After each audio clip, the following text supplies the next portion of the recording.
तो dear students, आज का हमारा टॉपिक है पोटेंशियल स्टेप और सिंगल स्टेप बैरियर। अब इसके अंदर देखो बच्चों, दो केसेस आते हैं। एक तो जब पार्टिकल की एनर्जी जो है, जो हमारे पास जो हमने पोटेंशियल लिया हुआ है वी नॉट, उससे एक तो ज़्यादा हो या फिर उससे कम हो। E is greater than V naught और E is less than V naught. ठीक है, तो यहाँ पर हम करेंगे E is greater than V naught. ठीक है, फर्स्ट केस। तो देखिए, सबसे पहले तो ये समझना ज़रूरी है कि पोटेंशियल स्टेप या पोटेंशियल जो बैरियर है ये हम लेते हैं, वो क्या होता है कि देखियो इसके अंदर क्या होता है कि हमारे पास जो पार्टिकल है, particle is free for moving everywhere only for a limited reason. यानी एक स्पेसिफिक रीज़न को छोड़कर पार्टिकल फ्री है, कहीं भी मूव कर सकता है। यानी यहाँ पर हमने कोई ना कोई उस लिमिटेड रीजन में कोई फोर्स फील्ड अप्लाई किया हुआ है, यहाँ हम मान लेते हैं, या कोई पोटेंशियल अप्लाई किया हुआ है जिसकी वैल्यू इनफाइनाइट ना होकर कोई फाइनाइट वैल्यू है, जिसको हम ले लेते हैं वी नॉट। ठीक है, इस रीजन को छोड़कर पार्टिकल की जो पोटेंशियल एनर्जी है वो क्या है, ज़ीरो है एवरीवेयर। ठीक है, तो अब हम ये मान लेते हैं, यानी कि जो वी एक्स है हमारे पास क्या है, zero for x is less than zero. ये हमारा जो पॉइंट है जहाँ पर ये पोटेंशियल जो चेंज हो रहा है, यानी ज़ीरो से वी नॉट, इसको हम बोलते हैं पॉइंट ऑफ पोटेंशियल डिसकंटिन्यूटी। ठीक है, तो इससे लेस, यानी ये हमारा क्या है, पार्टिकल अगर हमारा एक्स डायरेक्शन में मूव कर रहा है, ठीक है, तो ये हमारे पास क्या होगी, x is less than zero के लिए जो पोटेंशियल क्या है, ज़ीरो, और x is greater than zero के लिए पोटेंशियल क्या है, वी नॉट। ठीक है, तो अब हम ये मान लेते हैं कि पार्टिकल हमारा ई एनर्जी के साथ क्या कर रहा है, एक्स डायरेक्शन के अंदर मूव कर रहा है। ठीक है, तो अब यहाँ पर अगर हम क्लासिकल पॉइंट ऑफ व्यू देखें तो क्लासिकली पार्टिकल क्या कर जाएगा, इसको पेनिट्रेट कर जाएगा।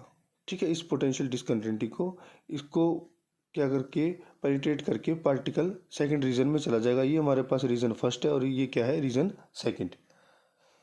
तो पार्टिकल की जो प्रोबेबिलिटी है वो दोनों में इक्वल चांस रहेंगे। ठीक है, पार्टिकल यहाँ भी हो सकता है, यहाँ भी हो सकता है, लेकिन क्वांटम मैकेनिकली जब हम देखते हैं ना, तो पार्टिकल हमारे पास पार्टिकल ना होकर क्या होता है, वेव की तरह एक्ट करता है। और वेव क्या होगी, वेव क्या करेगी, रिफ्लेक्ट भी करेगी और ट्रांसमिट भी करेगी। अगर हम इसको एक ग्लास की तरह ट्रीट करें, ठीक है, और पार्टिकल जो है हमारे पास एक वेव की तरह है, तो क्या होगा कि जो वेव है वो क्या करेगी, यानी जो पार्टिकल है कुछ पोर्शन तो क्या हो जाएगा, उसका रिफ्लेक्ट हो जाएगा और कुछ क्या हो जाएगा, ट्रांसमिट हो जाएगा। ठीक है, तो क्योंकि हम क्वांटम मैकेनिकली इसको डिस्कस कर रहे हैं, ठीक है, तो इस प्रॉब्लम के लिए हम क्या यूज़ करेंगे, one dimensional time independent Schrodinger wave equation, that is d square psi d x square plus में 2m by h cut square E minus में V psi is equal to zero. ठीक है, तो अब क्या है, अब हमारे पास फर्स्ट केस को डिस्कस करते हैं या फर्स्ट रीजन को डिस्कस करते हैं। फर्स्ट रीजन के अंदर हमारे पास जो पोटेंशियल एनर्जी है वो क्या है, ज़ीरो है। ठीक है, और पोटेंशियल एनर्जी जीरो है, तो यहाँ पर हम इक्वेशन नंबर 2 में क्या कर देंगे, पोटेंशियल एनर्जी जीरो। तो ये हमारे पास आ जाएगा d square psi by d x square plus में क्या आ जाएगा, 2m by h cut square E psi is equal to zero. ठीक है, अब यहाँ पर क्या है, हम लास्ट अपने टॉपिक में कर चुके हैं, ये हमारे पास हम क्या ले लेते हैं इसको, के, यानी कि के इज इक्वल टू क्या आ जाएगा, into 2m E by h cut square. तो यहाँ पर आ जाएगा d square psi by d x square is equal plus में k one square psi is equal to zero. ठीक है, अब हम ले लेते हैं सेकंड रीजन के अंदर, यानी के सेकंड को। यहाँ पर क्या हो जाएगा, ये कौन सा रीजन है जहाँ पर हमारे पास क्या है, हमने कोई पोटेंशियल अप्लाई किया हुआ है वी नॉट। ठीक है, फॉर द गिवन पोटेंशियल, और यहाँ पर क्या कौन सा रीजन है, x is greater than zero. ठीक है, ये तो क्या x is less than zero, यहाँ पर जो है हमारे पास क्या है, ये ज़ीरो है।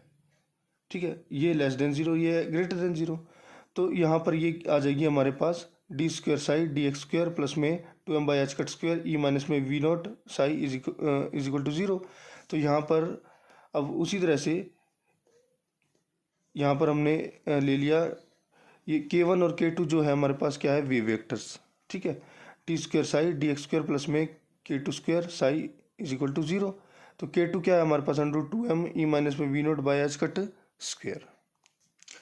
अब इसके बाद देखो कि हम क्या करेंगे, इनका जो जनरल सॉल्यूशन है, ये जो हमारे पास दो differential equation I, equation number 4 and equation number 6, इनका जो जनरल सॉल्यूशन है, ये दोनों डिफरेंशियल इक्वेशन है, इसका जनरल सॉल्यूशन क्या होता है, साई वन, जो हमने लास्ट में भी किया था, psi one is equal to A E iota k one x plus में B E minus iota k one x, और साई टू क्या हो जाएगा, C E iota k two x plus में D E minus iota k two x. अब ये देखो यहाँ पर जो ए बी सी डी ये हमारे पास क्या है, आर्बिट्रेरी कॉन्स्टेंट्स, और इनको जो है हम फाइंड आउट कर सकते हैं यूजिंग बाउंड्री कंडीशंस। ठीक है, सबसे पहले एक और बात, ये जो हमारे पास साई वन जो आया ए E iota k one x, ये क्या रिप्रेजेंट कर रहा है, ये कर रहा है इंसिडेंट वेव के एम्पलीट्यूड को, ये इंसिडेंट वेव है। ठीक है, जो हमारी इस बैरियर पे इंसिडेंट हो रही है। ठीक है, तो ये हमारी इंसिडेंट वेव है, B E minus iota k one x, ये हमारी क्या है, रिफ्लेक्टेड वेव है। ठीक है, फिर हम लेते हैं साई टू, साई टू में क्या है, सी E iota k two x, ये रिप्रेजेंट करती है जो ट्रांसमिट हुई है वेव। ठीक है, लेकिन अब जो D E minus iota k two x है, यहाँ पर हमारे पास फर्दर इसके आगे कोई पोटेंशियल डिसकंटिन्यूटी नहीं है फिलहाल, तो इसीलिए ये जो टर्म है ये हमारे पास नेगलेक्ट हो जाती है। ठीक है, तो हमारे पास क्या बचेगी, हमारे पास बचेगा साई टू के अंदर psi two is equal to C E iota k two x. ठीक है, तो अब हम क्या करेंगे, ये जो हमारे पास जो एम्पलीट्यूड्स हैं ये ए बी सी, इनको फाइंड आउट करेंगे यूजिंग द बाउंड्री कंडीशंस। ठीक है, तो बाउंड्री कंडीशंस के लिए क्या है, बाउंड्री कंडीशन देखिए, बाउंड्री कंडीशंस हैं हमारी, जो हमारे पास साई वन है, हमने लास्ट पढ़ा भी था, जो साई है यानी वेव फंक्शन है, और उसका जो फर्स्ट डेरिवेटिव है वो क्या होते हैं, कंटिन्यूस होते हैं एट द बाउंड्रीज। तो ये हमारे पास क्या है, at the point of discontinuity जो है, यहाँ पर जो साई वन है ये हमारा क्या है, point of discontinuity. Psi one और साई टू, ठीक है, वो क्या होगी, कंटिन्यूस होंगे, यानी कि वेव फंक्शन और उसका जो डेरिवेटिव है, फर्स्ट डेरिवेटिव, वो क्या होगा, कंटिन्यूस होगा। तो इस केस में क्या हो जाएगा, ये बाउंड्री कंडीशन होगी, psi one is equal to psi two at x is equal to 0, यानी पॉइंट ऑफ पोटेंशियल डिसकंटिन्यूटी। ठीक है, और इसका जो डेरिवेटिव है वो भी क्या होगा, कंटिन्यूस होगा। ठीक है, तो ये हमारे पास दो बाउंड्री कंडीशन है, psi one is equal to psi two at x is equal to 0, और d psi one by d x is equal to d psi two by d x at x is equal to 0, यानी x is equal to 0 क्या है, हमारी point of potential discontinuity. इस पर wave function और जो उसका फर्स्ट डेरिवेटिव वो क्या होंगे, कंटिन्यूस होंगे। तो इन बाउंड्री कंडीशन का यूज़ करके, और जो इक्वेशंस आई थी हमारे पास, इक्वेशन नंबर 7 और इक्वेशन नंबर 9, इन दोनों का यूज़ करके हमारे पास क्या आ जाता है, जो फर्स्ट बाउंड्री कंडीशन है, psi one is equal to psi two at x is equal to 0, इसका हम यूज़ करेंगे तो ये क्या आ जाएगा, एक्स की वैल्यू पुट कर दो। ठीक है, तो ये हमारे पास क्या हो जाएगी, ये 1, और यहाँ पर भी क्या आ जाएगा, ये 1 1, तो हमारे पास क्या आ जाएगा, ए प्लस में बी इज इक्वल टू सी, ये आ जाएगी इक्वेशन नंबर 12। फिर हम क्या करेंगे, सेकंड जो बाउंड्री कंडीशन है इसका यूज़ करेंगे, तो यहाँ पर हम इसका क्या करेंगे, जो इक्वेशन नंबर 7 और 9 है, इसका हम क्या ले लेंगे, डेरिवेटिव, फर्स्ट डेरिवेटिव। तो फर्स्ट डेरिवेटिव जब हम लेंगे तो D psi one by D x, तो ये हमारे पास आ जाएगा ये इक्वेशन।